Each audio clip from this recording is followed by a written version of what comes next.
continuar a nossa caminhada aqui depois de um belíssimo testemunho missionário com um homem que precisava aprender bastante sobre quem ele era e quem Deus é. E quando ele descobriu direitinho quem Deus é, ele fez algo que até hoje a gente compartilha aqui, e ele escreveu cânticos maravilhosos. Mas num primeiro momento da vida desse moço, ele se revelou bastante presunçoso, como nós mencionamos ontem. E nós estamos falando de ética, eu estou falando de escolhas. E a gente percebe bem essa ética na vida de alguns indivíduos quando nós olhamos para as escolhas que eles fazem. E é isso que nós vamos continuar fazendo hoje aqui. Você se recorda do que nós dissemos, que Deus supervisionou bastante a vida de Moisés em todo o tempo de nascimento dele, supervisionou a sua educação, ele foi educado na mais alta corte e ele recebeu uma educação palaciana, onde o primeiro mundo de então estava presente, oferecendo o que tinha de mais sofisticado. Ele foi treinado em toda a ciência egípcia, como nos diz o autor sagrado. E ele, num dado momento, entende, num lapso de tempo que a gente já teve aqui, já mencionou, num dado momento, pula-se de um menino para um homem, 40 anos tinham se passado, e num dado momento, de novo, no livro de Êxodo, que é para onde nós iremos novamente hoje dar uma olhadinha lá, pula-se de novo um lapso de tempo, ele foi para o deserto, e no deserto nós temos 40 anos que se passaram e nós não sabemos exatamente tudo o que aconteceu ali, porque as escrituras não nos informam. Mas nós sabemos o que Deus fez ali. Não sabemos o que Ele fez exatamente, mas sabemos o que Deus fez na vida daquele moço. Verso 1 do capítulo 3 de Êxodo. Eu vou lendo aqui, nós vamos falando, eu vou lendo texto por texto, e nós vamos comentando cada um deles para que a gente acompanhe o que está acontecendo. 40 anos se passaram, 40 anos também se passaram.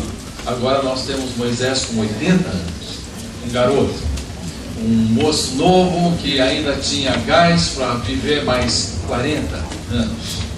E com 80 anos pastoreando suas ovelhas ali, os seus cabritos do sogro, as ovelhas do sogro.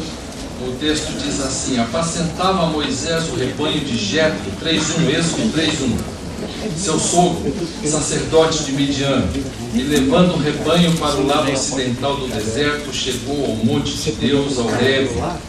Apareceu-lhe o anjo do Senhor numa chama de fogo, no meio de uma sarça. E Moisés olhou, e eis que a sarça ardia no fogo, e a sarça não se consumia. Então disse consigo mesmo: irei para lá e verei essa grande maravilha, porque a sarça não se queima. E vendo o Senhor que ele se voltava para ver, Deus, do meio da sarça, o chamou e disse: Moisés, Moisés.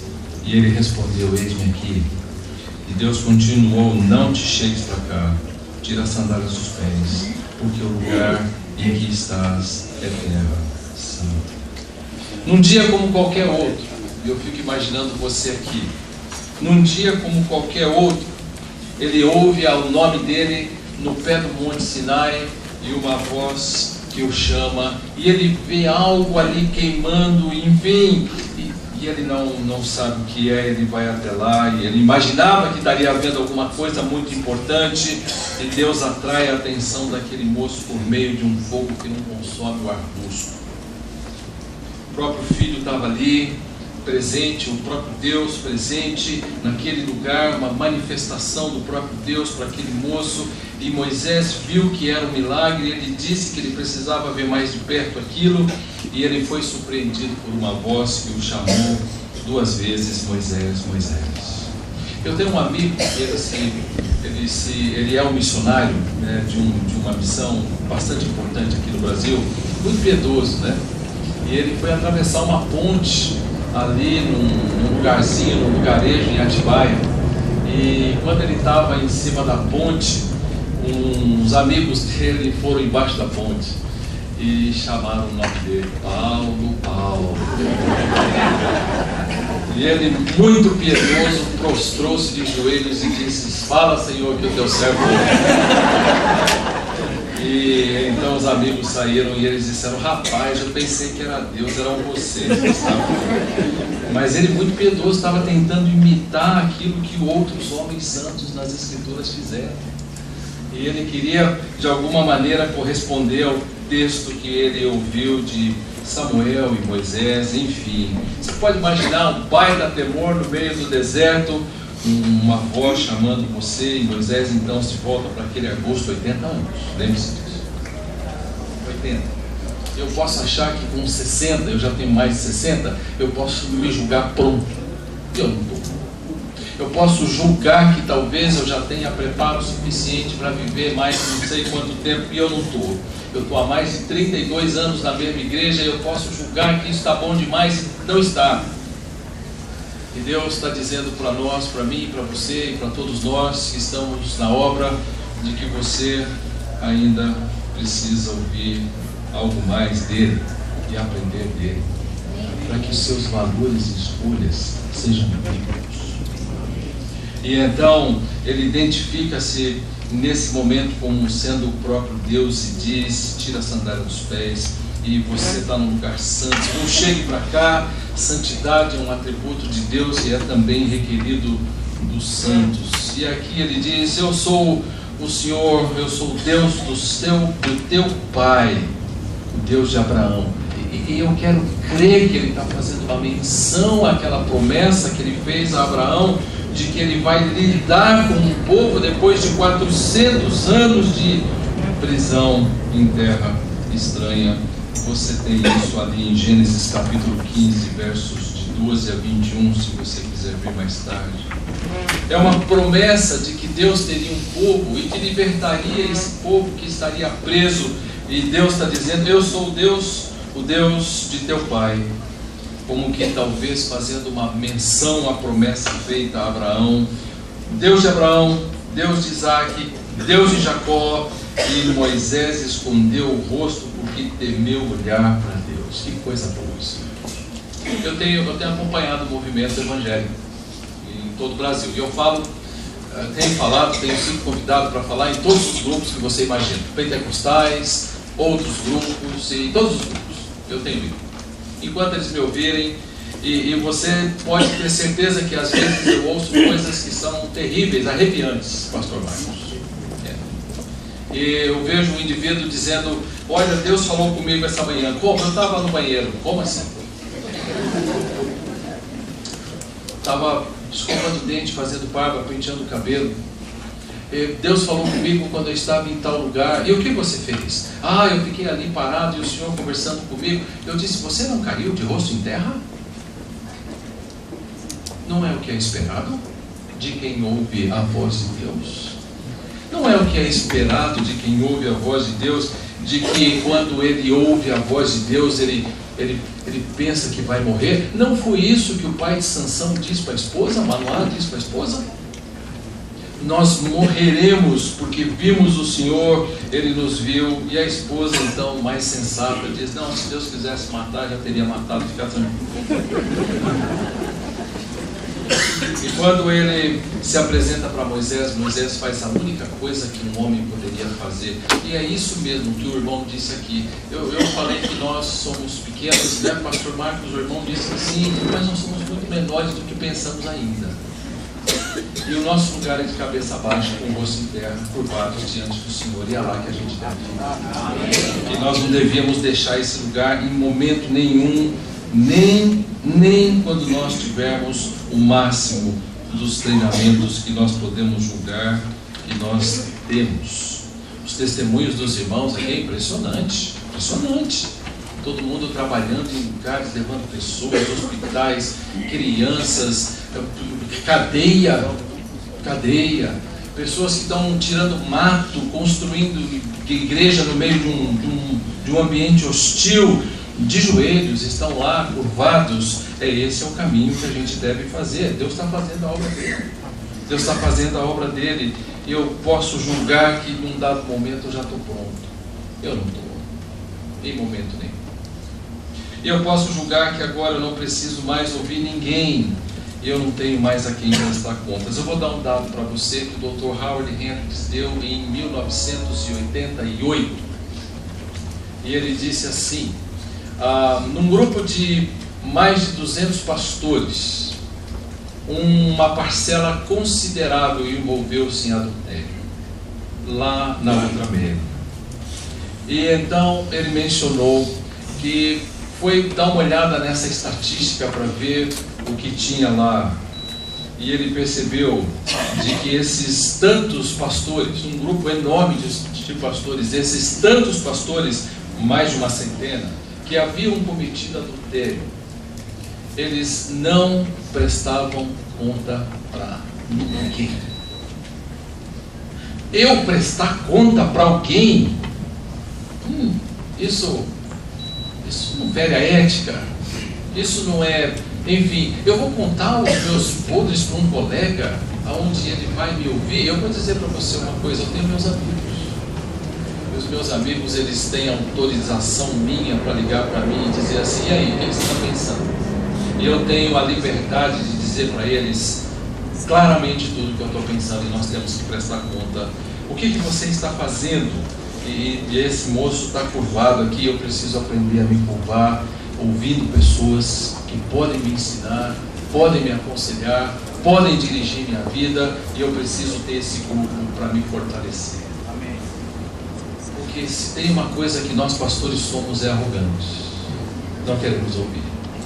Nós não queremos ouvir. Nós queremos ensinar, mas não queremos ouvir. Eu preciso aprender a estar de joelhos curvados diante do Senhor, ouvindo aqueles a quem o Senhor coloca diante de nós. E no tempo de 4 gerações, como Gênesis 15 diz, 400 anos, pode imaginar o silêncio. Você pode imaginar o silêncio, 400 anos, e parece que Deus nos esqueceu aqui. E então, agora Deus vai falar com esse moço e vai dar uma coisinha para ele fazer. Lembram do que nós dissemos ontem? Ele julgou os 40 que ele podia fazer o povo ser liberto do Egito. Ele queria que os outros o reconhecessem como libertador daquele povo que sairia de lá. E você sabe como ele saiu de lá, como um delinquente, assassino. E ele não era um libertador, um presunçoso, inconsequente. Mas agora vai acontecer algo estranho. Você vai falar, mas que homem é esse? Moisés somos nós. Somos nós, estranhos, difíceis, confusos, complicados, enfim. E eu estou olhando para esse moço, e Êxodo começa assim, a partir do verso 10, capítulo 3, verso 10. Vem agora, eu te enviarei a Faraó, para que tires o meu povo, os filhos de Israel, do Egito. Opa, chegou a hora! Chegou, é agora. Tudo que ele queria, não é? Tudo que ele queria. Ele queria isso aos 40 anos, Deus não deu, vai ter agora aos 80. Então agora ele está diante daquilo que ele julgava poderia ter feito 40 anos antes e não podia. E então ele vai falar com aquele moço, Deus, e ele diz assim, você vai pessoalmente até o Faraó, e você vai falar para tirar o meu povo do Egito. Agora ele deveria levantar e dizer assim, finalmente me reconheceram, não é? Finalmente.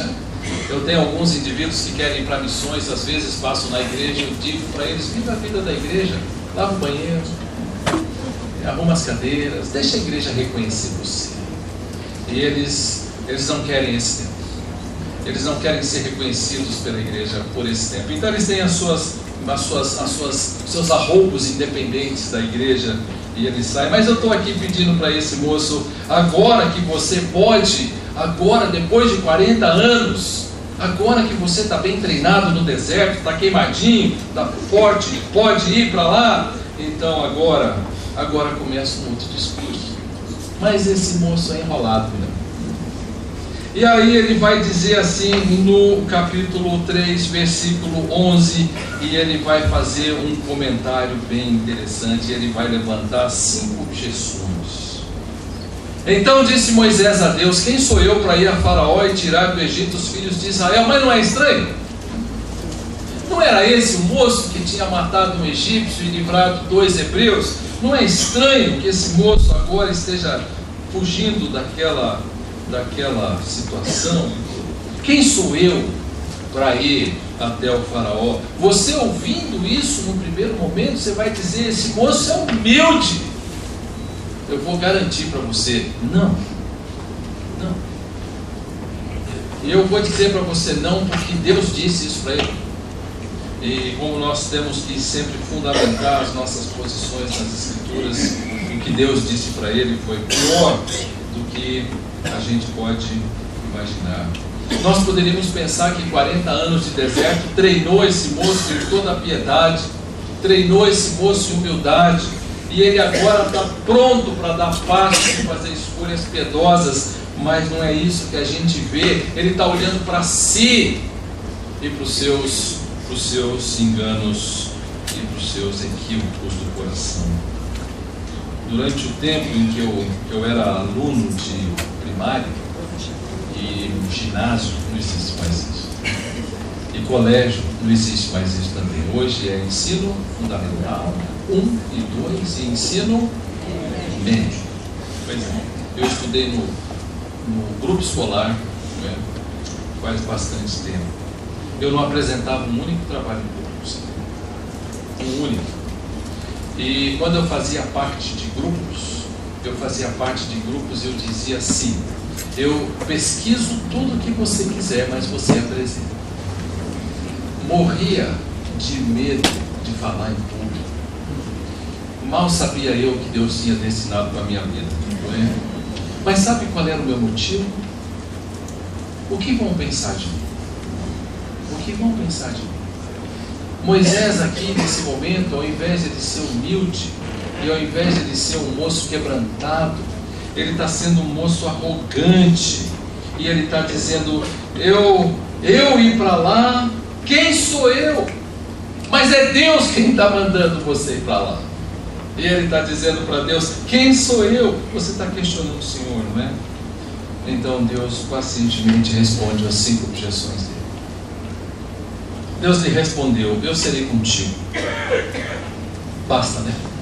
Mas ele faz um pouquinho mais: e esse será o sinal que eu te enviei. Depois de haveres tirado o povo do Egito, servireis a Deus neste monte. Ele está dando uma resposta para Moisés. Quando te perguntarem lá, quando você for, eu queria que você soubesse: eu irei com você. Aquieta o coração e faz o que você precisa fazer. Não faça como o pastor Jairo fez, de ficar com medo de falar em público, pensando o que os outros vão pensar dele. Isso não deveria ocupar o nosso coração. Nosso coração deveria estar ocupado com a glória de Deus mais do que outra coisa. Parece inacreditável que um homem tão inteligente, treinado nas melhores escolas da corte, esteja diante de Deus, revelando um tipo de insegurança diante de um eu serei contigo. E isso é uma palavra que cabe a todos os missionários aqui. Eu serei contigo. Eu serei contigo. E aí então ele diz: bom, isso não basta, Deus, isso não basta para mim, porque eu preciso de mais. Não basta Deus dizer para mim, é assim. Então ele diz no verso 13: disse Moisés a Deus: eis que quando eu vier aos filhos de Israel e lhes disser: o Deus de vossos pais me enviou a vós outros, e eles me perguntarem qual é o seu nome, o que eu direi? Enfim, Senhor, o Senhor está me mandando, mas quando eu for e quando me perguntarem o nome do Senhor, o que eu vou dizer para eles? E ele está diante de um Deus extremamente paciente, misericordioso, gracioso. E esse Deus olha para ele e diz: rapaz, disse Deus a Moisés, verso 14: eu sou o que sou. Assim dirás aos filhos de Israel: eu sou, me enviou a vós outros. E ele disse: é assim que é para ser, é assim que é para ser. Você vai aos filhos de Israel, você procura os anciãos de Israel, você os ajunta, você diz que eu tenho visto o sofrimento deles, diz que eu vou fazê-los subir para uma terra que mana leite e mel, verso 15 e 16, verso 17. você vai dizer o seguinte para o faraó, verso 18: o Senhor Deus vem aqui e Ele vai fazer uma coisa grande aqui. Eu quero que você saiba que o faraó não vai te ouvir, e eu vou usar de uma mão forte contra o faraó. Eu vou ferir o povo do Egito, e vocês vão sair e vão levar, verso 21, todos os despojos. Não vão sair de mão vazia de lá. Um fulano, na época dos pais da igreja, no ano 200 e alguma coisinha, escreveu uma posição psicológica horrorosa sobre os despojos do Egito, levando os despojos. E ele disse: assim como o povo de Deus saiu levando os despojos egípcios, podemos também investigar no meio secular, dentro dos movimentos psicológicos. Eu ia dizer da psicologia, não existe uma, existem várias, e então nós podemos escolher deles o que eles têm lá de bom e trazer para dentro das Escrituras. Eu digo para você: não, nós não podemos. Tudo que nós temos de mais excelente está aqui. E então esse moço desenvolveu uma posição chamada despojando os egípcios. E ele fornece fundamento para você fazer decisões morais e éticas a partir de um pensamento bíblico misturado com pensamento secular. Vê se tem cabimento uma coisa dessa. Estava ouvindo o pastor mencionar hoje cedo de que a palavra de Deus é a nossa única regra de fé e prática. Eu tenho visto que às vezes ela é mais a única regra de fé, mas não prática. Porque na hora de aplicar algumas coisas à vida, nós vamos ao meio secular para buscar algumas coisas, pelo menos aqui, enfim. E nós não precisamos despojar os egípcios. Quem mais recentemente defendeu essa posição foi o Dr. Larry Crabb, com os seus ensaios, e os seus discípulos foram bastante ouvidos. Eles tiveram muito ouvindo de que você poderia não só depender das Escrituras, mas você precisaria de recursos das muitas teorias, não uma só, são várias e contraditórias dentro da psicologia. Mas o texto aqui está dizendo que vocês irão despojar os egípcios, mas vocês irão despojar as coisas físicas, os pratos, o ouro, a prata e essas coisas todas é que vocês vão despojar deles, não posições. Não são posições filosóficas, não são pensamentos, não são fundamentos, mas você vai levar cabrito, você vai levar vaso, você vai levar prato, você vai levar carroça, eles vão te dar joias, vocês vão sair de lá assim. Como se corrompe fácil, né? Como se corrompe fácil, como nós imprimimos alguma coisa aqui nas Escrituras que as Escrituras não dizem. Mas aí ele vai um pouco mais além. Respondeu Moisés: mas eis que não crerão. Gente, olha isso. Ele que queria tanto ser o libertador de Israel, agora ele está diante de uma situação onde Deus mesmo está dizendo para ele, e ele está conversando com Deus: eis que não crerão, nem acudirão a minha voz, pois dirão: o Senhor não te apareceu. E aí ele questionou a autoridade que Deus deu e perdeu de vista quem estava conferindo a autoridade para ele. E ele vai, na graça dele, Deus disse: o que é que você tem na mão? E aí vai até o versículo: põe a mão no peito, tira a mão do peito, ficou branca, agora ficou boa. Enfim, a serpente vara, a serpente. E ele está fazendo vários sinais para dizer para o teu servo, para o servo dele: eu queria que você soubesse que você vai lá e você vai fazer essa coisa. Eu queria que você soubesse que isso vai acontecer, e se ainda não crerem, eu queria que você soubesse o que eu vou fazer. Eu vou fazer coisas incríveis naquele lugar. Argumento 4 está no verso 10. Então disse Moisés ao Senhor: Senhor, eu nunca fui eloquente, nem outrora, nem depois que falaste a teu servo, pois sou pesado de boca e pesado de língua. Então Deus vai responder uma resposta dura para ele. Você pode não acreditar, mas durante minha adolescência, as crises que eu tinha, eu fui gago por muito tempo, e eu ficava falando gaga. Eu não atendia telefone, porque ele quase não saía alô. Ainda bem que Deus usa as coisas loucas desse mundo para envergonhar as sábias. E eu estou entre essas aí. E aí então ele diz: eu não consigo falar. Eu tenho um problema grande com fala. E Deus então vai dizer para ele um verso difícil. Quem fez a boca do homem? Ou quem faz o mudo? Ou o surdo? Ou o que vê? Ou o cego? Não sou eu? Isso, né? Quem é que faz o cego? O mudo? O surdo? Sou eu. Um texto bem duro, onde coloca na soberania de Deus a sua autoridade sobre a nossa própria saúde ou a falta dela, de alguma maneira.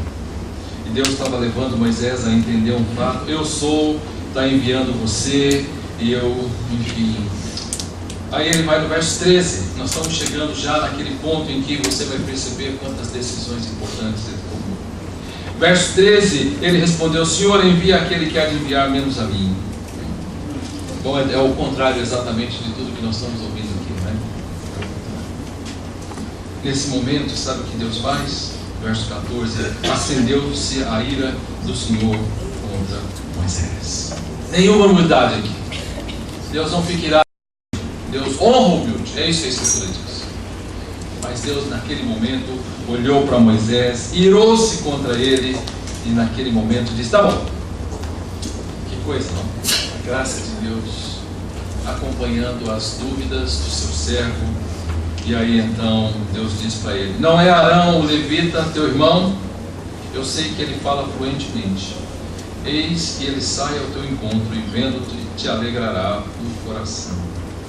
Tu, pois, lhes falarás as minhas palavras, e eu serei a tua boca, e serei com a dele, e vos ensinarei o que deve fazer. E agora Deus está diante daquele moço, dizendo para ele: o quê? Tá, é isso que você quer?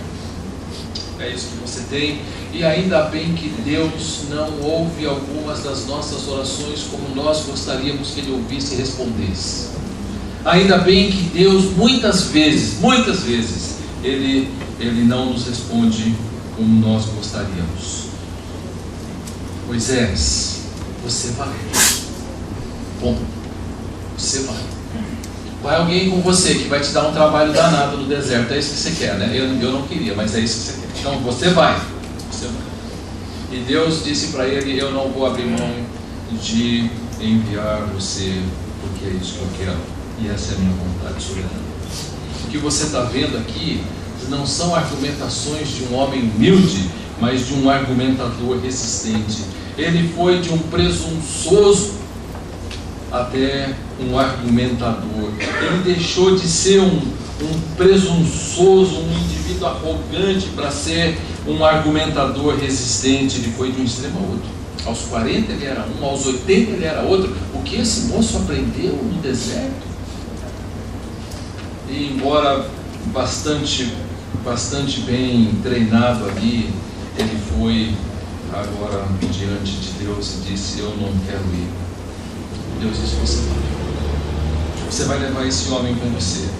E esse moço está revelando alguns traços aqui. Eu queria que você soubesse quais são os traços que ele está revelando. Primeiro, ele está revelando uma falsa humildade que tem alguns traços. Falsa humildade vem de um coração ocupado, consumido com uma preocupação: como os outros me veem. Como os outros me veem. Eu posso desejar ser visto por alguém de uma maneira bastante elevada. 40 anos, né, meu bem? 40 anos.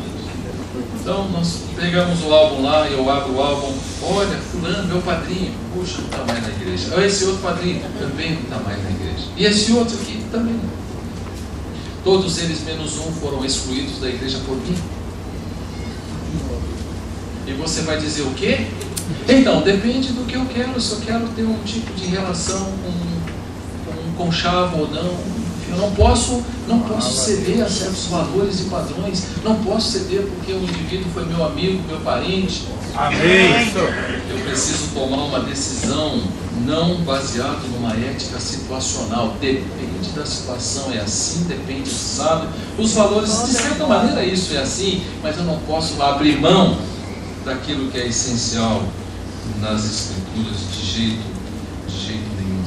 Salmo 86 diz exatamente isso: me ensina a temer o seu nome. Eu não quero abrir mão de nada. Um exemplo de alguém que queria manter uma ética situacional: Ananias e Safira.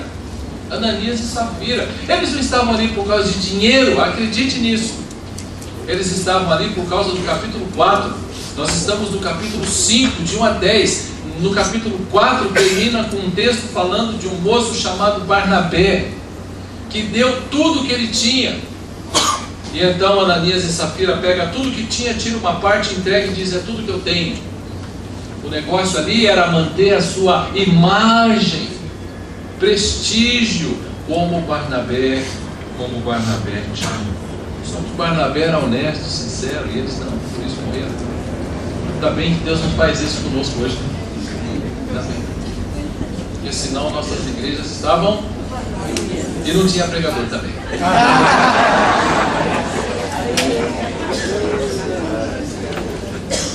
Alguém ocupado consigo mesmo, pensando muito em como vai se comportar. Aqui começam os problemas éticos de Moisés. Como é que eu vou me comportar? Lá eu não sei como eu vou me comportar. Deus está dizendo: vai lá, meu filho. Vai lá, meu filho. Eu vou com você até lá. E ele está muito ocupado, tanto com ele mesmo, mas tanto com ele mesmo, que ele não quer ocupar com o maior bem do outro. E o maior bem do outro não era o foco de Moisés. O foco era ele mesmo. Eu estou muito preocupado comigo, como é que vai ser, enfim, como é que eu me apresento. Segundo traço de uma falsa humildade: resulta de usar a fraqueza como uma razão para não se fazer o que quer, ou que esteja com medo de realizar por motivos egoístas. Envia aquele menos a falsa humildade despreza o fato que Deus tem prazer em enviar para realizar a obra dele aqueles que são considerados aos olhos do mundo desprezíveis. Quantos desses irmãos, os testemunhos de ontem e de hoje, missionários aqui, eu lembrei de um texto de Hebreus: homens e mulheres dos quais o mundo, eles não são dignos. O mundo não é digno de tais homens, de tais mulheres. Mas ele estava muito preocupado com ele. O que vão pensar de mim? A situação exige o quê? Com 40 anos ele era aquele homem impetuoso, com 80 ele é um homem que exibe uma falsa humildade a ponto de Deus irar-se contra ele. A falsa humildade vai insistir na sua incapacidade, impossibilidade, mas na verdade vai revelar uma incredulidade. Era Deus falando com Moisés. Outro traço dessa falsa humildade: ela pode ser um recurso a ser usado como proteção caso eu venha fracassar. Eu avisei, mas é uma falsa humildade. Eu só estou me precavendo para que a minha imagem não seja prejudicada. Eu só estou me prevenindo. Eu vou pontuar quão desqualificado eu sou numa tentativa de me proteger se por acaso eu falhar. E aí então eu vou ser humilhado e eu não quero, estou pensando em. O problema aqui são os motivos, os desejos, o que motiva esse homem a ser tão resistente. Agora, ninguém de nós sabe o que passa no coração do outro. Você não sabe o que eu estou pensando, você não sabe o que eu creio, você não sabe necessariamente os meus motivos, você não conhece meus propósitos, você não conhece meu coração. Mas tem uma pessoa que conhece. Tem uma pessoa que conhece. Queria que você abrisse comigo rapidamente, enquanto a gente mantém o dedo aí em Êxodo, em 1 Crônicas, capítulo 28. Um texto que fala, Deus fala com Salomão. 1 Crônicas 28, 9. Tu, meu filho Salomão, conhece o Deus de teu pai e serve-o de coração íntegro e alma voluntária, porque o Senhor esquadrinha todos os corações e penetra todos os desígnios do pensamento. Talvez nenhum de nós vai ver o que está por trás da nossa aparência, mas tem uma pessoa que vai. E talvez eu possa me comportar situacionalmente pensando que eu posso ter algum tipo de vantagem Mas Deus conhece o meu coração inteiramente. Ele tem o poder de discernir os meus motivos mais secretos. Quantas vezes lá no passado, voltando para a minha adolescência, eu pensei, eu não quero falar em público para não ser envergonhado. Eu sou gago, os meninos vão rir de mim. Quantos enganos do meu coração, e se rirem. E Deus poderia naquele momento ter me convencido, e Deus esperou o tempo para eu aprender os meus anos de deserto também, para que eu pudesse chegar a um dado momento e disse: o que é isso que eu estou fazendo? Eu estou me comportando publicamente de uma maneira indevida, pensando em mim mais do que nos outros, muito egoísta. Eu estou usando de uma ética que pensa que dependendo da situação vale a pena fazer, dependendo da situação não. Eu estou olhando para mim mesmo. A falsa humildade tenta evitar o foco sobre si mesmo, mas o motivo mais subjacente é que ele não está preocupado com a glória de Deus. Por causa da hesitação desse moço, eu vou terminar já, porque o nosso tempo está passando rápido aqui. Ele teve um companheiro de jornada. Esse companheiro de jornada foi uma pessoa bem difícil na vida dele. Arão, irmão, um companheiro de caminhada, um problema no dado momento da trajetória que não teria sido se talvez ele não tivesse ido lá. Talvez outro fosse. Mas se você andar um pouquinho para frente no livro de Êxodo, capítulo 32.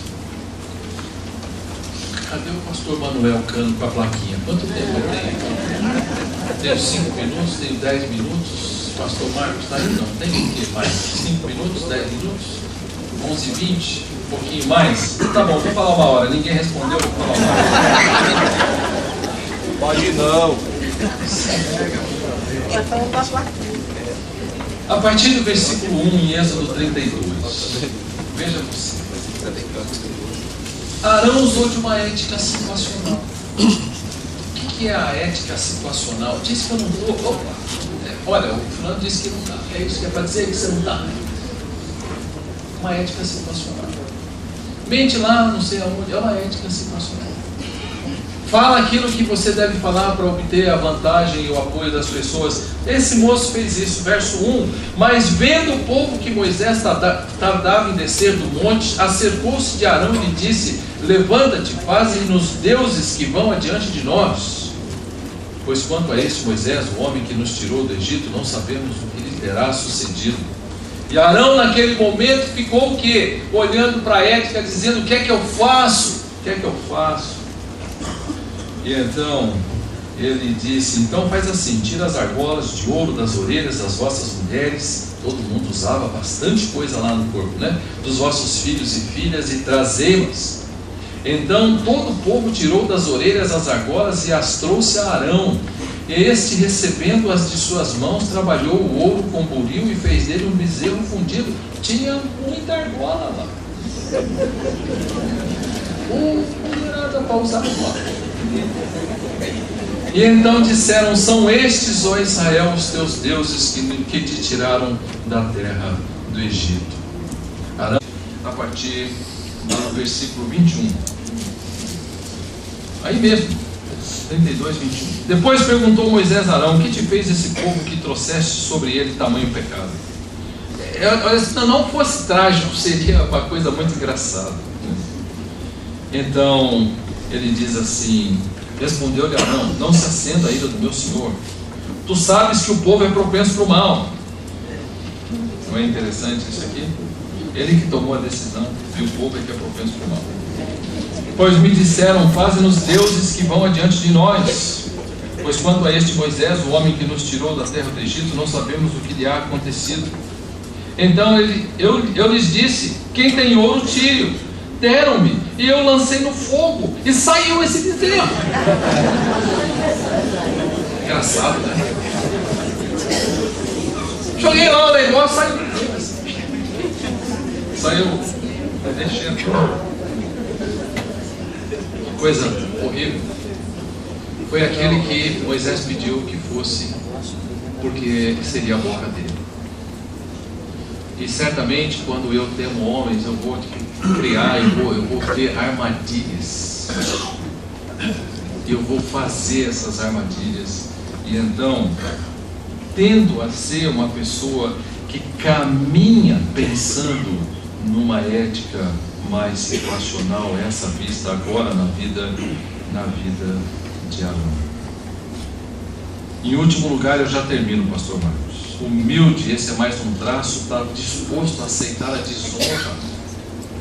Ele está disposto a aceitar a desonra. E nesse ponto Moisés foi muito bom. Ele não se apegou à sua posição real, deliberadamente abriu mão dela. Pense num momento na vida do apóstolo Paulo, hebreus, da tribo de Benjamim, quanto à lei fariseu, observador da lei, a grande estrela do judaísmo. Filipenses capítulo 3, não precisa abrir lá, diz que ele considerou tudo que ele tinha como é que eu posso pensar que eu estou pronto, hein? Porque eu envelheci. Jó diz assim: por acaso a sabedoria está com as cãs? E eu tenho. Ah, não, a sabedoria não está com a idade. A sabedoria está com aquele que teme ao Senhor e envelhece no Senhor, então ele é sábio. Moisés revelou-se aqui, nesse caso, um homem humilde nesse momento. E assim como o apóstolo Paulo também fez. Mas como é que ele vai fazer quando ele for criticado? Então, 40 anos arrogante, 40 anos sem aprender quem é Deus e quem é Ele, sai para uma missão, teme o que vai fazer, preocupa-se com ele mais do que com o bem dos outros, é dado a ele um homem que lhe cria um problema, e agora ele está pronto para ir para o Egito, e ele vai para o Egito, ele tira o povo, e ele sai com o povo de lá. E aí a gente continua amanhã, depois que ele sair. Porque no meu estudo ele não saiu ainda, ele vai sair amanhã. E aí então nós vamos olhar para ele e o que aconteceu com ele, porque esse homem ouviu crítica, hein? Esse homem ouviu crítica. Eu queria que você visse como ele respondeu a essas críticas. Nós pastores podemos ouvir coisas às vezes que são muito injustas. E aqui entra a minha final conclusão sobre ética bíblica. Quais escolhas eu farei diante das muitas situações a que estarei exposto? E é isso que eu preciso decidir como eu vou fazer. Eu queria compartilhar com você amanhã como Moisés reagiu diante de uma situação extremamente difícil em família. Ter coisas em família na igreja são coisas difíceis, né? Eu queria que você visse como Moisés lidou com essa situação em família. Quanta graça Deus manifestou. Está vendo quanta graça Deus manifestou para um homem rebelde? Muitas vezes, quando eu estou lá no meu escritório, vem uma pessoa conversar comigo, eu ensino, ele não ouve, eu ensino, ele não ouve, eu ensino, ele não ouve, eu fico pensando, esse sou eu diante de Deus. E isso me faz ser extremamente paciente, enquanto se aguarda a obra de Deus ser completada naquela vida que está em construção. Eu queria orar com você, queria que você comece. Para que nós aprendêssemos com Ele. Como diz a tua palavra, tudo que outrora foi escrito para o nosso ensino. Meu Deus, eu queria dizer para o Senhor que somos muito gratos, porque vimos como podemos ser inconsequentes, arrogantes e inconsequentes, desejando uma posição que o Senhor não nos deu, e como podemos ser um argumentador resistente, resistindo a uma posição que o Senhor quer nos dar. Meu Deus, eu quero pedir a Ti que nesse momento de olhar para essa vida, nós olhemos para a nossa vida e que nós não desenvolvamos em nós os mesmos traços de falsa humildade que Moisés desenvolveu. Mas, ó Deus, permita que nós cultivemos um desejo profundo e sincero de buscar Tua glória sempre de tal forma que nunca estejamos voltados para nós mesmos, e para aquilo que os outros poderão pensar de nós. Toma conta desse grupo, Deus. Completa a obra que o Senhor está fazendo na vida de cada um. Amém. Em nome de Jesus. Amém.